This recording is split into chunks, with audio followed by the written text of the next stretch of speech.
Welcome to Without Conviction podcast. I'd like to welcome my guest, Renisha Scott, to talk with us about her loved one, Travis Rabone. Welcome, Renisha.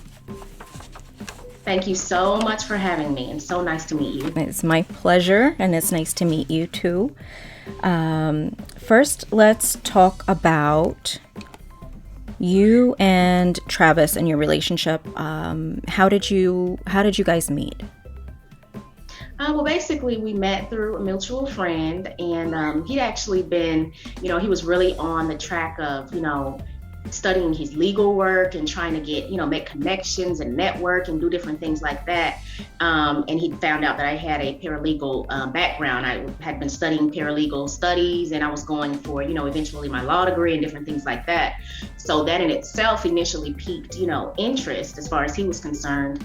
And then, once I learned about his story and, we spoke to one another, and he kind of just let me know what he'd been doing as a pro se litigant for his case. I was just really, impressed more than anything with the things that he'd accomplished and kind of where he was headed. And he was just, his tenacity, was just amazing. His just, his motto was always, never give up, and that's just, I could see that in who he was. And so that was kind of the initial, thing was kind of like, oh, okay, the legal aspect, but then it was like, there was also, interest further, just seeing some of his characteristics. Yeah, that's awesome.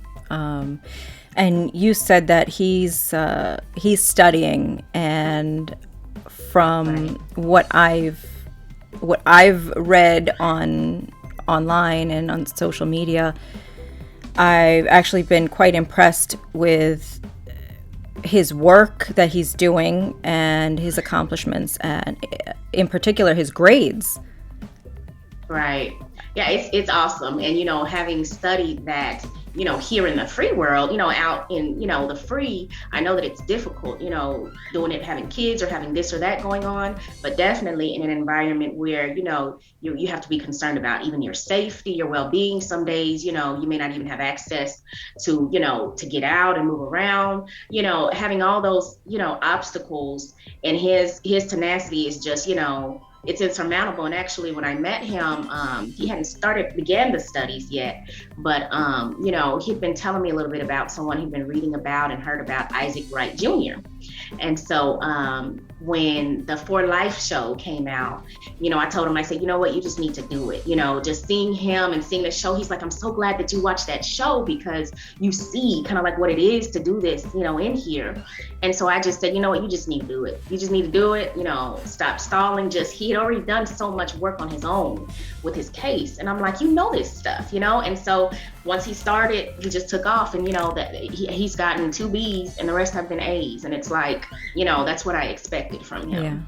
That is amazing. It's amazing, like you said, to get that accomplishment out here, where we can move around and we have access to our devices. So if we need to, refresh our memory on any subject, we can, quickly look it up, or we can stay up and cram. And he's under so many restrictions there. For him to pull this off this far, right? Kudos to him. He's right now serving time in Georgia, and you're telling me that he's got 2 like bunkmates or cellmates in there? Okay. Yes, ma'am. And has that been all the while through the pandemic, or was that changed at all? That has not changed. Okay, that's really interesting. And unfortunately, he had to go through some pretty scary situations with, different people flowing in and out, and it was a whole thing, and there are some specifics and different things, and he did volunteer, if ever, we were able to do a 3-way call or something like that when he calls me, from there, that, he can himself, tell you some of his experience, a lot better than I can, secondhand. But yeah, he's told me some horror stories, unfortunately. And unfortunately, it's gone on all over the U.S., where things are not being handled the way that they should in the prisons. Right.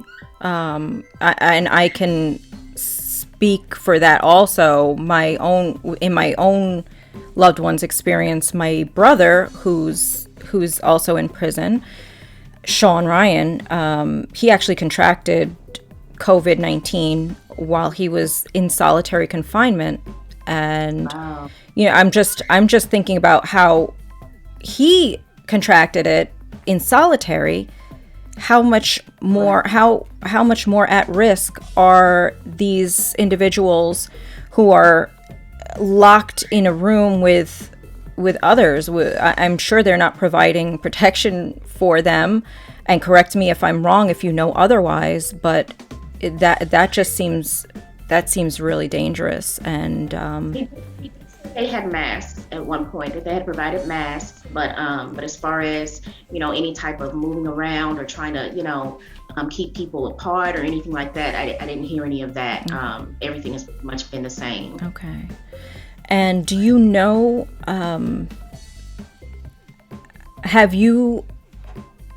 Do you know if they've had any type of visitation at the facility where he is? I know that they did shut all of that down initially, and as far as I know, up to this point, they have not reopened it. Okay. So I'm not certain, but from the last conversation we had, I believe that hasn't changed. Okay. And that's just my own curiosity, because we know out here where we're living life, the vaccines are not readily available even to those who are at risk. So I'm sure they're much further back on the list to receive any vaccinations or anything like that. So this is just my curiosity. Now,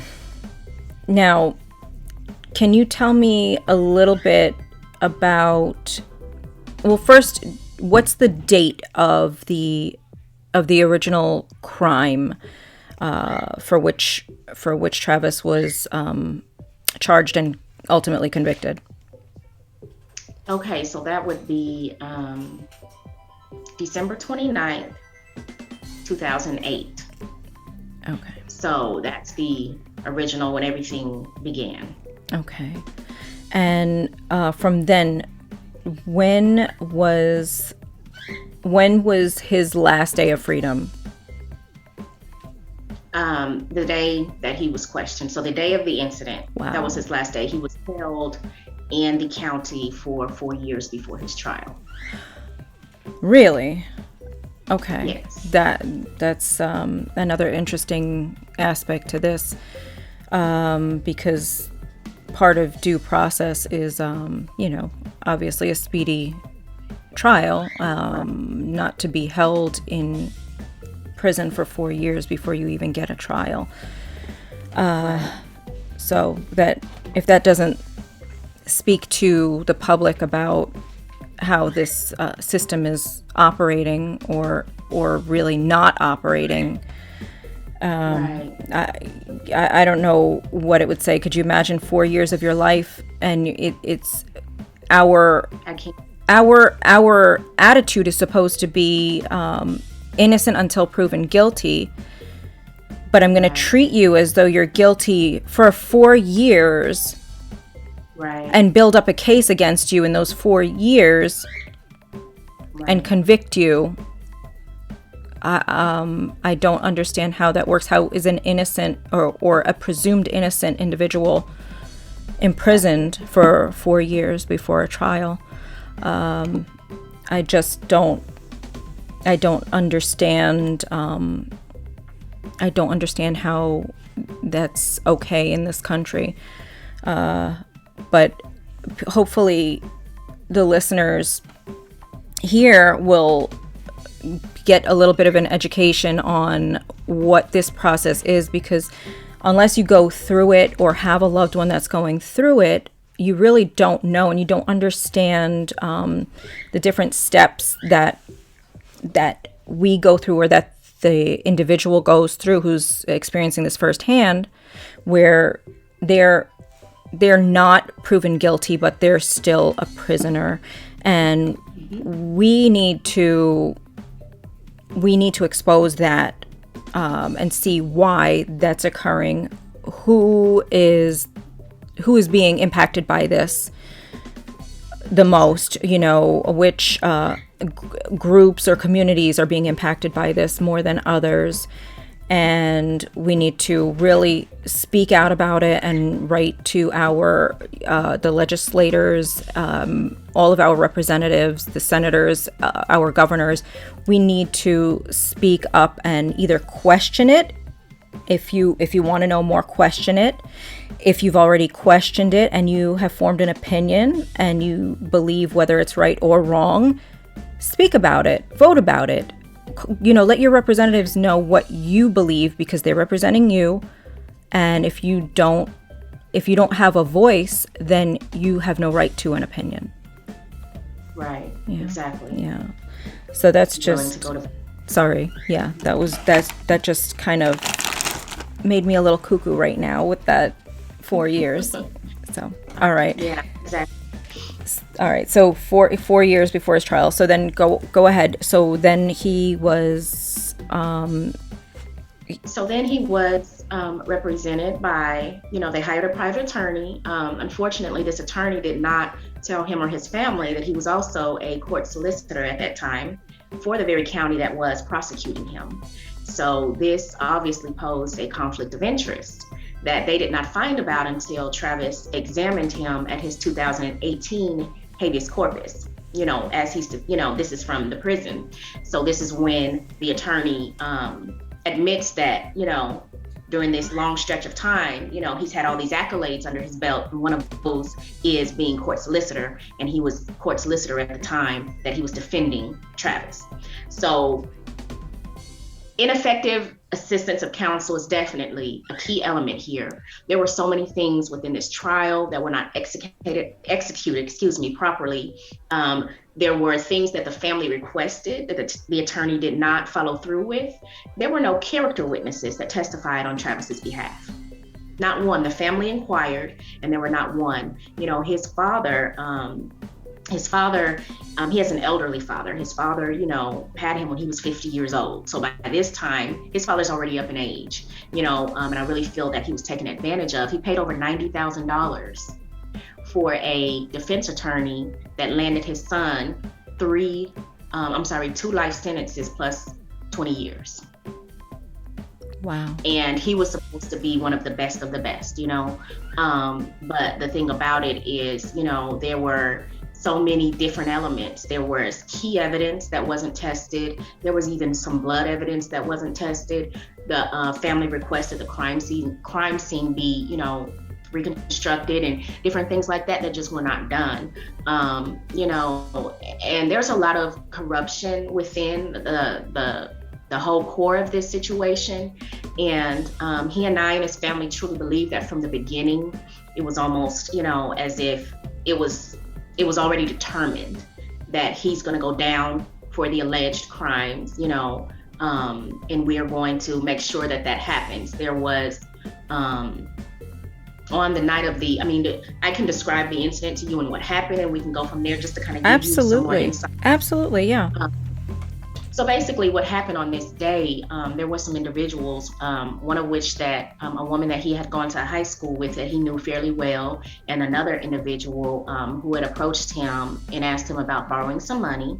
So, he told these people they could come by. They came by. It was a small group of people that came by his apartment, and essentially what he said to them was, I don't have anything that you can borrow, but he was not a saint. He doesn't, pretend to be. So he offered them marijuana to sell. They didn't want to accept that offer. So after some time, they actually broke bread with him at his home, before they left. Upon leaving, 2 of the women decide they're going to turn around and go back. Now, they weren't invited back. Travis didn't ask them to come back. They decided of their own volition that they wanted to go back and, wait for or try to, get some money out of him, whatever way that they could. And there was another witness in the car that testified to this, that they said on their own, we're going to go back. So they go back under the pretense, hey, can we use your restroom? He lets them in. Some things happened. One of the women tried to seduce him, into giving him the money. And he's like, mind you, all of this is happening on his then fiance's birthday. So this is in the early hours of the day, and he's thinking, okay, I'm gonna, get them situated, get them out the door. And his plans were to, have something romantic to make things, official for her that day. So think about this man in this state of mind, like, oh, today's my fiance's birthday and I'm going to do this, going to do that. Some people come over for a quick second, I'll deal with them and, let them go on their way, but they have ill intentions and they come back and completely change the rest of his life, with their actions. So at the time he was a security guard as well. So he had a firearm that was issued by his, work while they were there. The first time they kind of, were hanging out. And at one point, he was flashy, he was arrogant at the time. So he has his wallet, he's flashing, what he has in there. And for people who have ill intentions, that's not the right thing to do around them, And so these women decided they're going to come back and try to rob him. And they come in the house, distract him with this whole little seduction. The other one is able to get his gun and, he's hit in the nose with the gun. They have the gun to the back of his head, and he's trying to be able to defend himself. So he's able to eventually, fight them off and get the gun out of their hand. But this is only after the trigger has been pulled. But because when he entered his home, he had a son also at the time who was a baby and different things like that. So he was very careful with how, he handled his firearm. So he would take the bullet out of the chamber whenever he came home. And so because he did that, that's essentially what saved his life. If he hadn't done those steps, we'd just be hearing about a story of this guy who beat up some women and, raped them and then they killed him. And that's what we would get. Right. He wouldn't have his side of the story.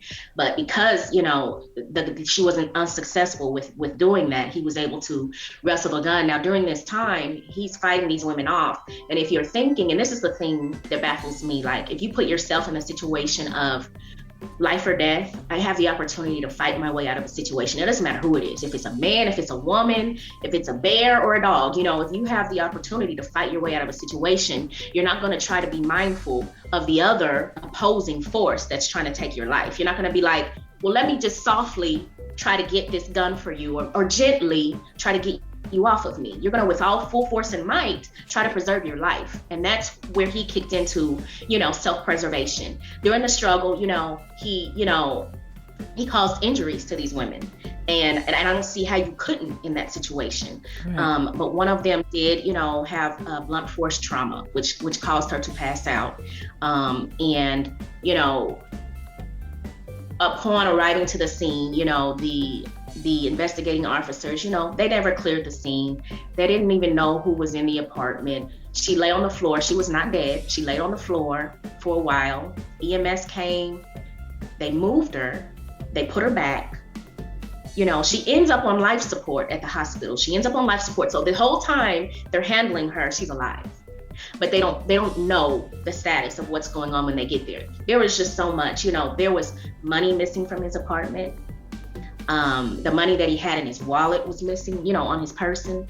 And so it's like there are so many different key elements of corruption in this case to where it's almost like they had to set it up, when they had the search warrant. There's a search warrant that has a different issuance time and date than what's on the return. I read about that, yeah.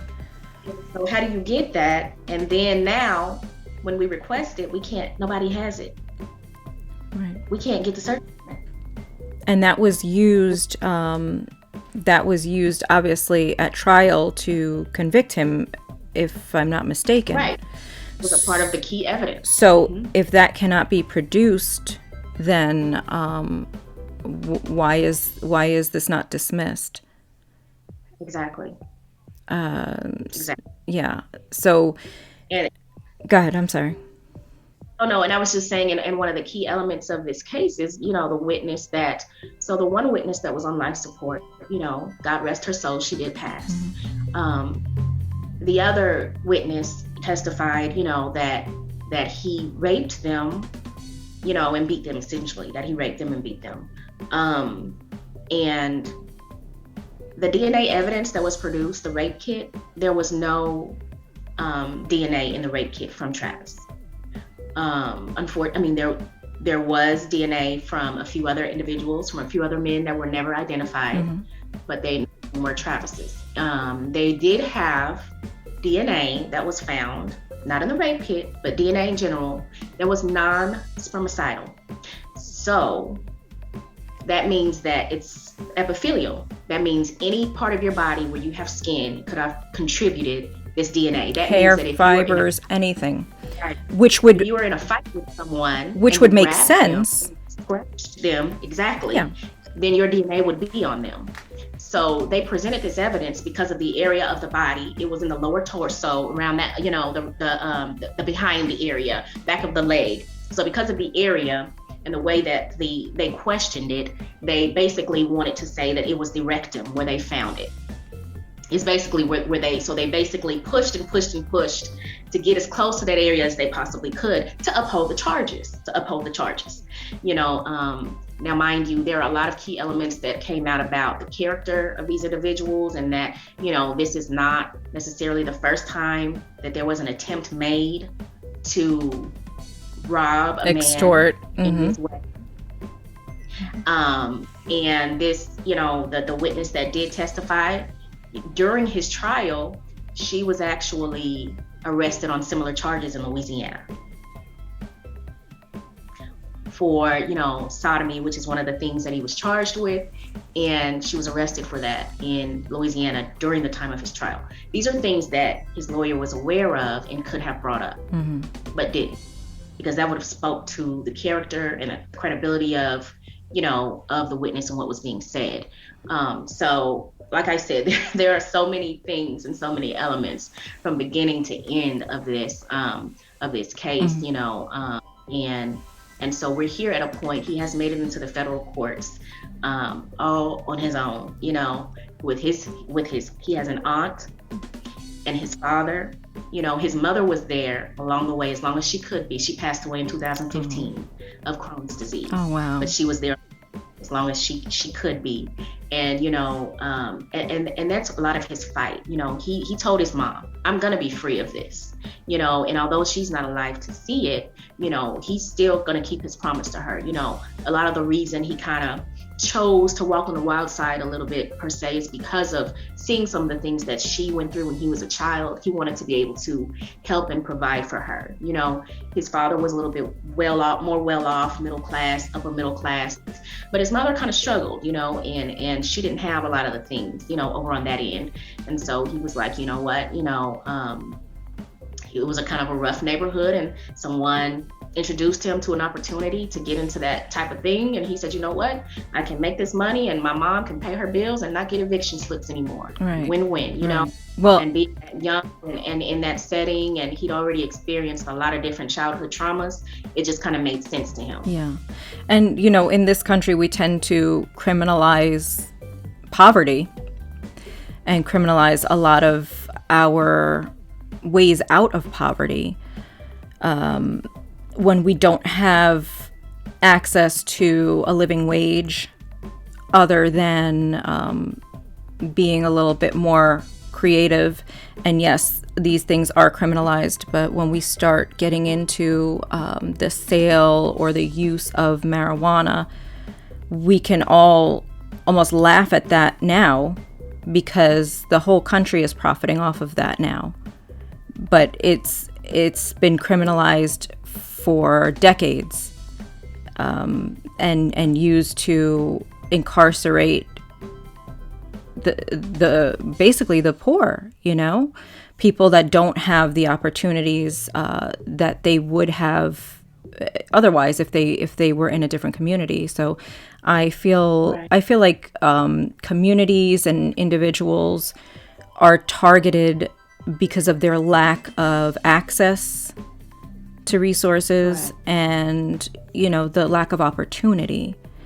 And I think that's another area that we as a society need to focus on and decriminalize a lot of actions that are just putting further burden on these communities, because not only are they criminalizing the actions, but it's costing the community money by just having these people arrested and processed, and going in front of a judge and having the DA work. We're paying for all of that.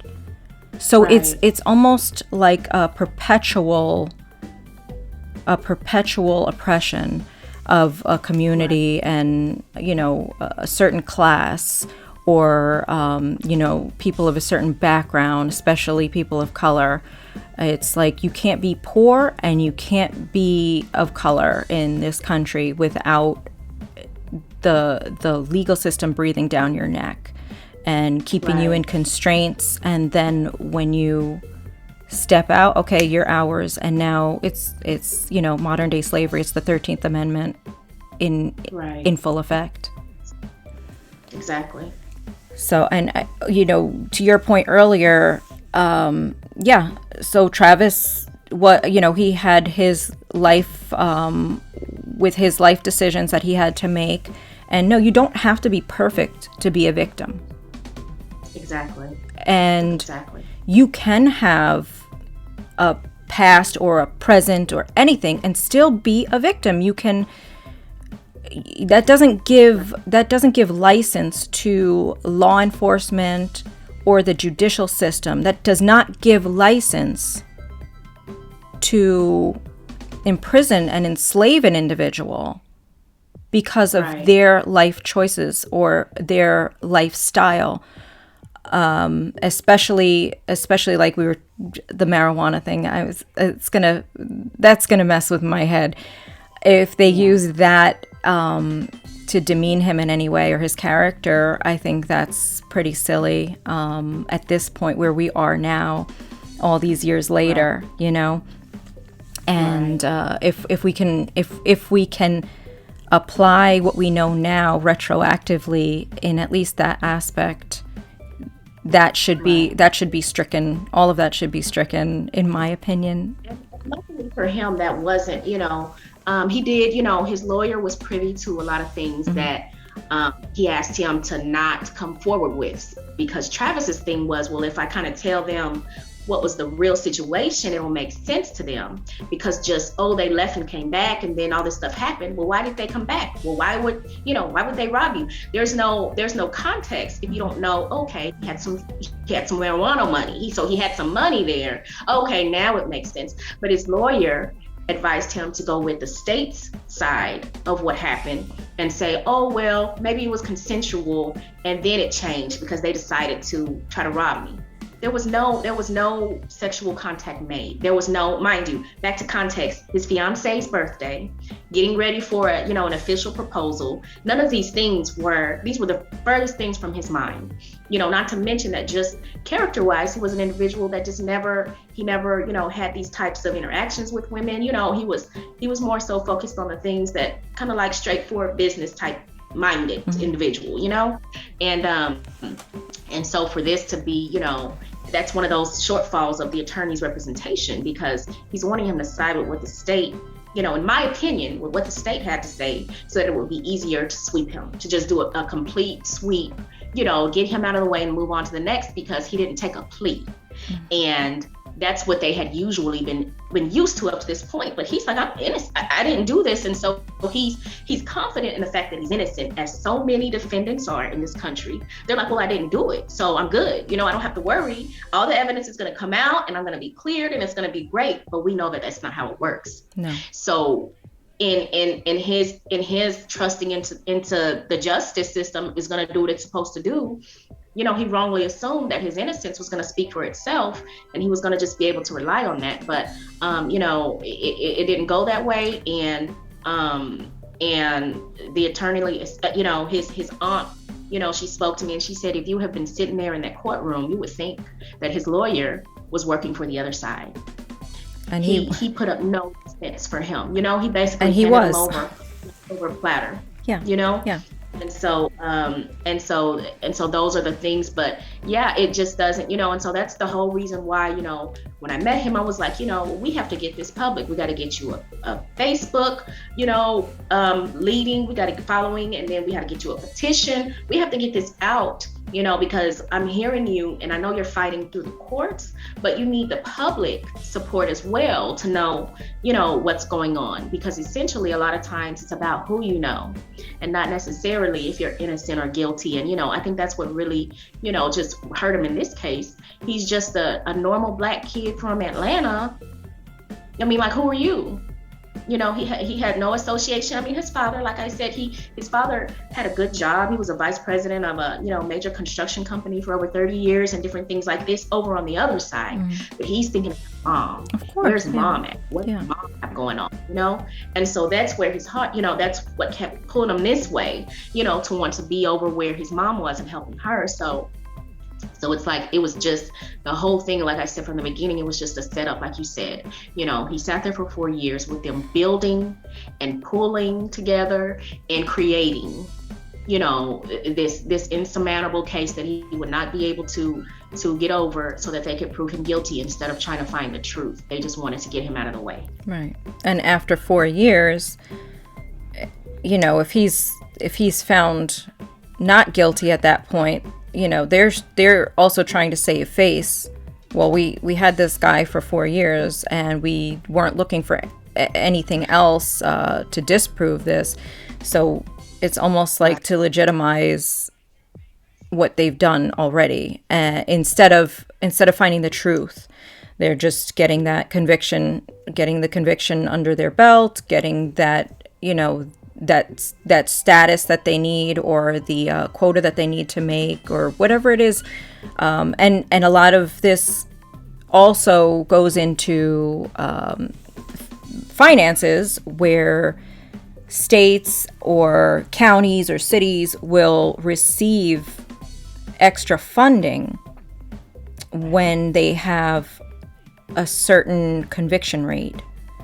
Right. And they can ask for more money and receive more money, and it also provides opportunity for the individuals who are working there advancement, so that their careers can advance. And it's just, it feels so crooked when you just scratch the surface, when you start, but most people don't start to look into all of this because we just don't know, and there's not a personal connection. So you're absolutely right with obviously, because we're connecting right now. When you told him he needs to have a Facebook and he needs to reach out to his community, that's us, you know.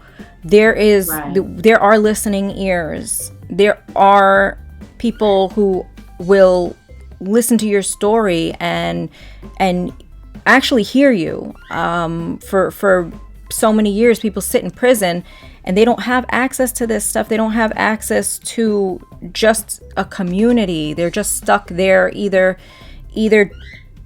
they're limited on their resources, like we were talking about earlier with education and all of that. But you know, you can go that way, or they're just sitting there turning into criminals because that's their only option. Prison is not, it's not a resort. It's not even a place really that people get better or have any rehabilitation. It's perpetuating that, and the recidivism rate, and it's just a vicious, ugly cycle where everybody loses. It's costing us time. It's costing us our loved ones. It's costing us money. And it's costing us, like we were talking about earlier, opportunity and resources, because all of this energy and money spent could be used to bettering our society, bettering our communities. You know, families who are impacted by poverty, single mothers, women just trying to take care of their families, and then their kids see this. And you and I both are mothers of huge families, so I think that we can relate and sympathize when you hear a son was just trying to do right by his mom. I get it. I really do. I get it. So we need to provide opportunities for the moms that are raising these children. We need better resources for the children, whether it's with a big concern is like shelter expenses, food expenses. And when you grow up with these insecurities or see the insecurities in a parent, it causes trauma. It causes great, deeply rooted trauma, and it causes a mindset that sets into play your lifestyle and your life choices because you're in survival mode forever. Exactly. Yeah. And you are absolutely right. And I have that conversation with him, frequently where, I grew up in the suburbs, I never wanted, for anything, ever in my life. My mom, she grew up more modest, but she did what she needed to do, and was very successful in the business world. And so, my brother and sister and I, we, our cousins call us spoiled, essentially. And he tells me I lived in a suburban bubble, And so it's funny because sometimes we would have disagreements on the fact that, it's like he had to understand that I didn't understand a lot of his mind frame and his perspective because I couldn't, place myself in those, situations. It just, mom had everything, mom gave us everything. So I couldn't imagine looking at mom and saying, I need to provide for you because she always provided for me. But he was in that situation where he felt that he needed to provide for her. And even more so, he was the baby. And so it's like, his older brother and sister, they had their lives and they're doing their thing. And he just always, he was just always right there with mom. And, well, I'm going to make it happen for mom. That was his mentality. Yeah. And so, and just seeing the different things going on in the neighborhood and wanting to protect her and be there for her, he just, he didn't have much of a childhood because even up to that point, he experienced some major childhood traumas, and if he decides to go into more specifics, at some point he can do that. I won't, but it's never had a childhood. And so he already was growing up with PTSD, as a lot of people in communities of color, like you were just speaking about, people of communities of lack, they grow up with this PTSD that they don't even realize they have just because of life, just living life, and just some of the things they experience is a regular part of life.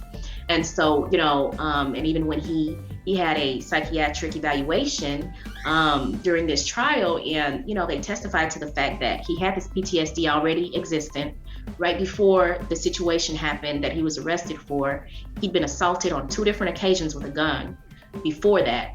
And so when this situation happened, obviously, survival mode, everything shuts down. And I've done my own study of PTSD and what happens to the brain. The reasoning side of your brain shuts down when you're triggered with PTSD. It's just survival. So there's not even any reason there, and it's only survival. It's only, how do I get out of this? And so just knowing those things about him and the way that they interrogated him, one of the key points they said is he gave 5 different statements in the interrogation room. Mind you, the first statement he gave was the truth. The first statement he gave was the true account of events, but they didn't want that account. So they kept pushing until they got the story that they wanted. And in the psychiatric evaluation, it speaks to the fact that they see exactly how they could have gotten a false confession based on the tactics they used. He was interrogated for 10 hours after when he initially was in there, and they told him, at one point they said, okay, well, we'll be back. They left him in the interrogation room, cold, sleepy, for 4 hours, with no contact with another human being for 4 hours. They pushed and prodded him such to give him the impression, just give us what we want, and we'll let you call your dad. They wouldn't let him call his dad. He asked for a lawyer. They didn't honor that request. Wow. When they presented the footage to the jury, they presented 45 minutes of a 10-hour-long investigation. 45 minutes. Where they got what they needed from him. The evaluation report says that it was clear that he was exhausted. He was exhausted and worn out at this point. And that it's very, and that they do believe that these were false statements that they were able to get from him. His first initial statement was the truth of what happened. Mm-hmm. Now, let me ask you, out of the 10 hours of footage, did his attorney have access to that same footage? He sure did. And I'm going to guess that he didn't use that No, he didn't object to anything. He's come to see that there were some things that he didn't object to, so that it was not preserved for him to be able to use it upon appeal. And that's what he feels. That there are some things that any attorney in that level of career would have known you needed to interject or object to be able to preserve it to bring it up on appeal, that he didn't. Wow. So Travis had a pretty tough time. He had poor representation, and he didn't have a speedy trial. Locked up for 4 years before even going to trial, which again gives plenty of time to build a case to whatever they want it to look like, or the end result to be, or whatever their story is to sell to the jury. There was DNA that was found that could have excluded him from this crime that he was accused of. And do you know if so the DNA that is still, or the DNA analysis that's still available? Right. And yes, ma'am. And we do have that posted where you can see the actual reports as well. And the issue with the DNA is, like I said, they found DNA that was his, but it was non-sperm cell. Right. And it was not in the rape kit. Okay. And that was the crime that he was accused of. Right. And he was accused of that in murder for right. the young lady that. Of course, right. And it's a tragedy all around. But I don't want to lose sight of the judicial victim in this case. Right. Exactly. And it's not to dismiss that somebody lost their life or anything like that. It's just a tragedy. It really is. But there are many cases of self-defense that are honored and upheld, right. Especially in Georgia. Don't they have a stand your ground law there? Maybe I'm mistaken. Maybe it's not in Georgia, but I thought. I'm not sure about Georgia law. Being in Texas, he's well versed in very well versed in everything like that. But I'm not sure about that, so I won't answer yes or no. Okay, and I'll look into it myself because I don't know. But yeah. It just makes me think, for my own safety, for my own protection and my own self-preservation, I'd like to know that I can defend myself in my own home. Exactly. Yeah. Exactly. And the individuals that did testify, she, when she was asked if he seemed, if she felt uncomfortable or felt any type of threat the first time they were at his home, she said he was cordial and welcoming, basically. So if there was a problem or an issue or a threat, you generally think people wouldn't go back into that situation. If I feel uncomfortable, unsafe, and I leave, I'm probably not going to go back of my own will. But in this situation, clearly, these individuals came back for a reason. So what was that reason? What was their intent when they came back after not achieving the goal that they first had in mind of being able to borrow some money? And so when you start asking yourself those questions, that's when the narrative makes sense. That's when it makes sense that, okay, they came back with their intentions and it turned sour for them, and unfortunately, like you said, there was a tragedy that evolved out of it. But judicially, the victim is Travis. Judicially, he was put on a chopping block to have another conviction. To have another conviction signed off on, to have another accolade, to have another, piece for state funding, and it was not about him or his life or his innocence. It was about numbers at the end of the day. Right. And now he is a number in their system, which is, it's so sad. But thankfully, he has a good, strong mind, and he's continuing to advocate for himself and to learn and build a future, because he knows that where he is not his future. Right. Right. And not only that, I really have to speak to this, in his desire to help others. Even in his position he is now, he's helping others, he's doing for others, even at that state that he's in. And he says essentially his goal is to be able to get out and help other people in the same situation, be able to get out and help, educate people and let them know about their rights and different things like that. He wants to be in that position where he's able to help. So this is not all just, with himself in mind or his own family. He really has a desire and heart to help other people, because he doesn't wish or want this for anyone to have to go through a situation like this on their own or not have help or, different things like that. So I really admire that about him. And that's something that, he always attributes to his father, always, telling him never give up and, being a strong man of God. And that's essentially what has kept him and centered him and shown him even the error of his ways, essentially as a young man. He's changed so much.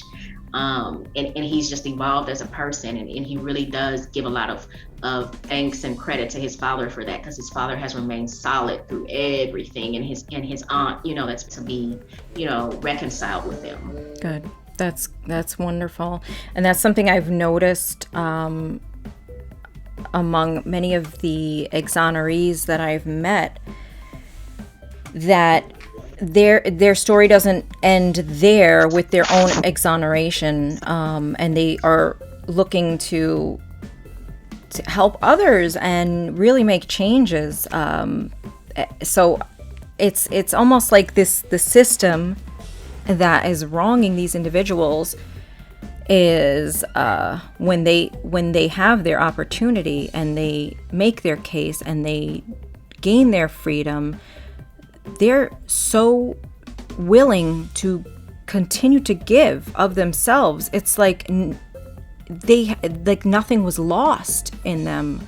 And that's something that I admire, that I've seen so much of. So I'm very proud of Travis, and he's still in there. He's still fighting for his freedom. So I just want to also ask the audience to check out his story.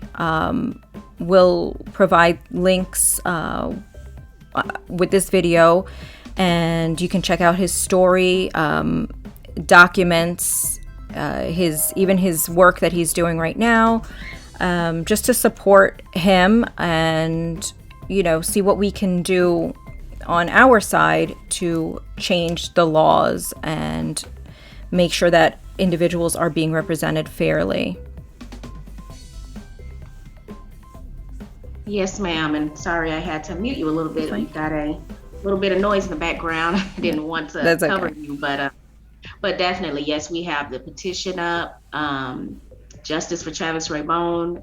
You can pretty much put that in any search engine and everything will pop up. The Facebook page that I created for him, where we post the documents and evidence and things so that everyone can go and read for themselves, because we don't want anyone to be in the dark. Anything we speak on, we want you to be able to go and see it for yourself without having to do a lot of digging.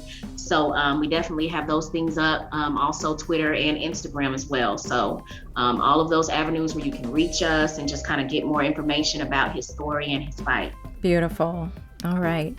Well, I'd love to pick up again on Travis's story and yours as well, and the journey that you are on right now. We perhaps can have Travis on in the near future. But yeah, we'll talk more on that. I want to thank you for your time. I know your time is very valuable, and thank you for your dedication to changing. We're really doing what we can to change our surroundings, our world.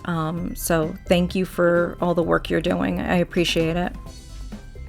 And you are so welcome, and thank you so much for having me, for hearing his story, for just learning more about him, and for following us on Facebook. We see your comments up there, and we definitely appreciate it.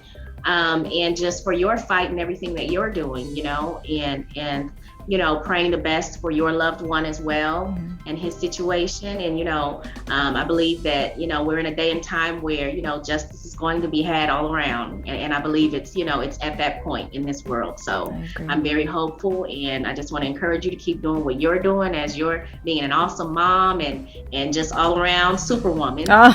Same to you. You know it. Thank you. Oh, all right. You take good care, Anisha, and we'll talk soon. Okay. All right. Okay.